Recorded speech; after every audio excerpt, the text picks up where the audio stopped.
right, so here we go. Once again, we have a proportion because we have this fraction is set equal to this fraction. And yes, I know there's binomials, but it's still set equal to it.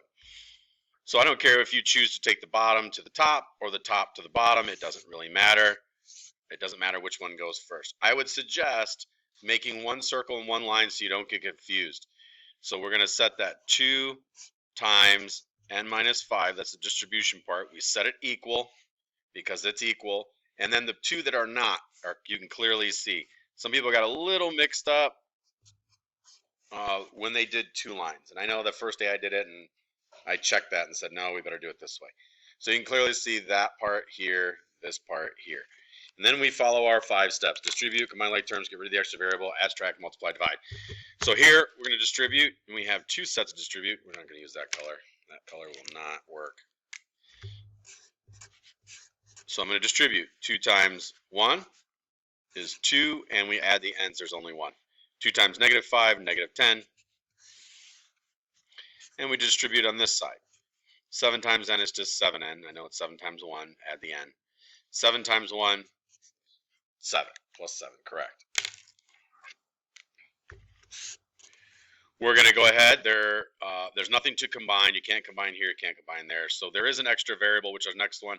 I prefer the lowest variable. That's 2. 2 is smaller than 7. So we're going to subtract 2 since it's adding 2. It's a positive. We say it's adding. Bring down that negative 10. And 7 minus 2 is 5n. Bring our equal sign. Bring that 7. Notice everything that's outside this 2 circles comes down. It's an easy graphic organizer for you to have so you know where you're putting things. We're dealing here. We distributed. There's no combined like terms. We got rid of the extra variable. Get rid of what's added or subtracted to the variable n. And plus 7, this is 5 times n.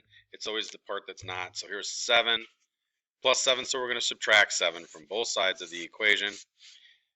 10 minus 7, or yeah, negative 17, that's right, negative 10 minus 7 equals 5n comes down, and our opposite operations disappear.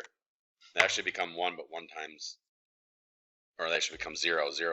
5 times n plus 0 is 5n. You get it. All right, we're back to orange here. Our last step, divide by the number that's being multiplied. Our opposite operations are gone. They become 1. 1 times n is n. Negative 17 over 5 is just negative 17 over 5, right? Yeah, it should be. And there you have it. Some of you at home, you're going to get a decimal there, and that's okay. I actually went through and edited it so you would have either the fraction or the decimal. You here, I need it in that fraction form because you have the calculator and the means to do it. Here we go again, and I know it's a different setup, but that's okay. You still do the same thing. Take the one variable across to the other variable. We're going to take this, so we're going to multiply these two, so it's 8 times x plus 8. And because these fractions are equal to each other, we're going to set this equal to each other. Now, as we use this graphic organizer, you're going to note, that's why we circled this one, that we have these two are clearly going to be multiplied to each other, and there's no mistake to be made. Hopefully. All right, now we're going to do our 5 steps. We're going to distribute. It's our first step. So 8 times 1 is 8, and we add the x's. There's only one x. We put the x. 8 times 8, 64. Bring down the equals. 5 times 1 is 5 with the x, and 5 times negative 7, negative 35. Anybody know what the next step is? We distributed. Everybody see on the board? What is it? Combine like terms. Can we do that? Is there anything over here that can combine? Anything over here that can combine? No. Distribute and combine is only per side. We skipped that step. Now we're going to get into the opposite operations. So our next step then is to remove the extra variable. We have an 8x and a 5x. Which one do I prefer to take? The 5x, because it's smaller, right? And that leaves us with a positive number to work with instead of a negative number. If you take the 8, it's okay. It's not going to give you the wrong answer. but this makes it so we don't have to mess with a negative. All right, our opposite operations are gone. 8 minus 5 is 3x, and we just bring everything that's not in the graphic organizer down.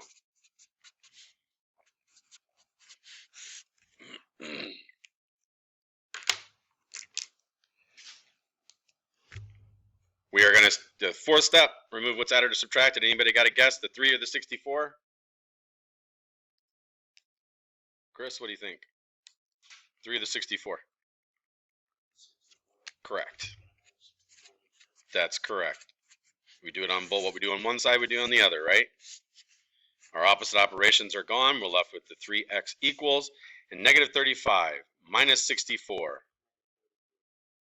Well, try it again in your calculator. Make sure it's negative 35 minus 64. You missed a negative somewhere. What'd you get? 999. Yep. Minus negative 99. Very good. All right. Our final step is to do what? Divided by the 3. And anybody, negative 99 divided by 3? Negative 33.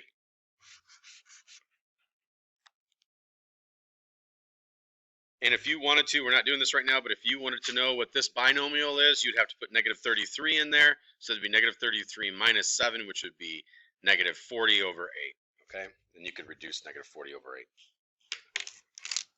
All right. Move on to the next one. Everybody have that down? Okay. If you need it afterward, I have the notes for you. Rome, are you okay? Romeo.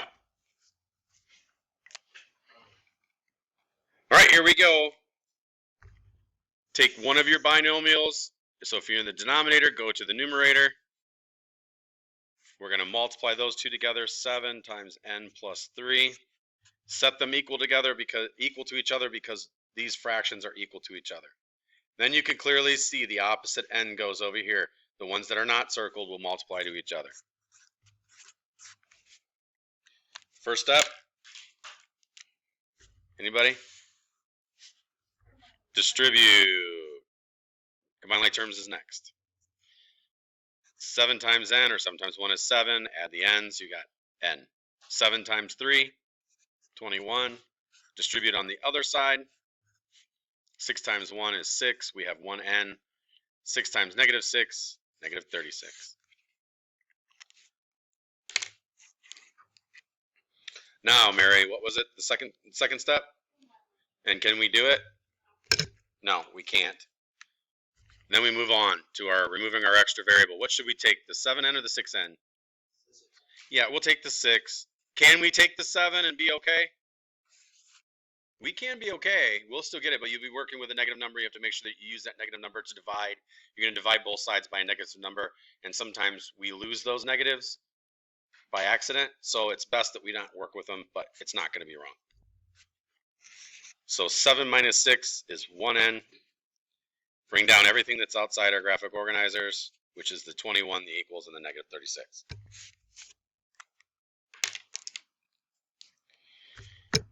Get rid of our fourth step. Get rid of what's added or subtracted to the n. We have a 1 times n. We have a plus 21. So subtract the 21 from both sides. Opposite operations are gone. We're left with 1n. And then I'm going to ask you a question about that 1n. And negative 36 minus 21. Anybody get that? Negative 57. Are we done? Do we need to divide by 1? If it's okay if we do. You could leave it because 1 times n is n, but if you need to, go ahead and divide by the 1, that's fine. It is negative 57, correct? Does everybody get that? Okay. You don't necessarily need that. I know we do that, and we do divide by 1 because when we're graphing linear equations and we're switching from standard form to slope-intercept form, we want that fraction, that 2 over 1, because that's our rise over run. And we will be dealing with that next because we're going to be graphing everything for the rest of the year.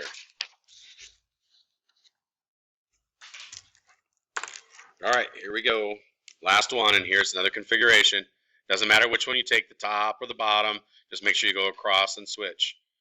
So I'll take the top to the bottom, right? Numerator, denominator, top, bottom, other side. So set it equals, put the 10 in front. It's the easiest way to do it. That's how we normally see it.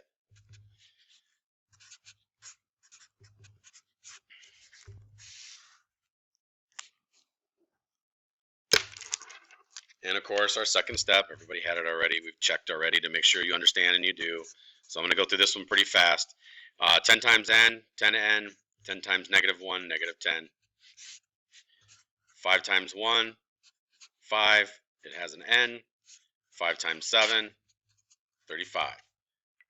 There's no combined like terms, but we do have an extra variable we need to get rid of.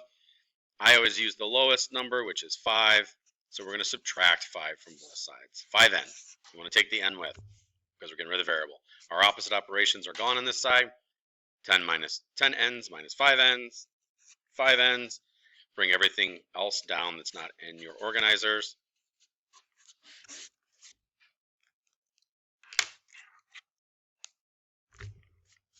Dealing with these two numbers, all the numbers on the side with the variable. We want to get rid of its added or subtracted. Well, it's n minus 10. We'll add 10 to both sides. Our opposite operations are gone. Everything on the outside comes down, 5n.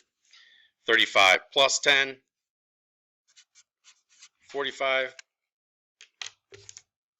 And our last part, of course, is to get rid of the number that is multiplied to the variable. So the opposite operation is divide, so we divide everything by 5. This is what I was talking about. If you went the other way, you'd have -5n on this side, and you'd have to remember to make sure that you put the negatives on all three of these, and sometimes those disappear. So that's why I try to have you go after the lowest number. N. Our opposite operations disappear. We're left with just n. They actually become 1. 1 times n is n. And 45 divided by 5 is 9. Is everybody able to come up with 9? Yeah, I think you guys are already working ahead of me, aren't you? All right, any of you guys at home, I'll be on at 1:50, or if you email me, we can get together and work on this. This is day 2 of this, so you should have it already because I didn't hear from anybody yesterday, so I'm assuming that you guys are doing good. But I'll be on at 1:50 on Google Meet, or I can make some time for you on Google Meet. Bye, guys.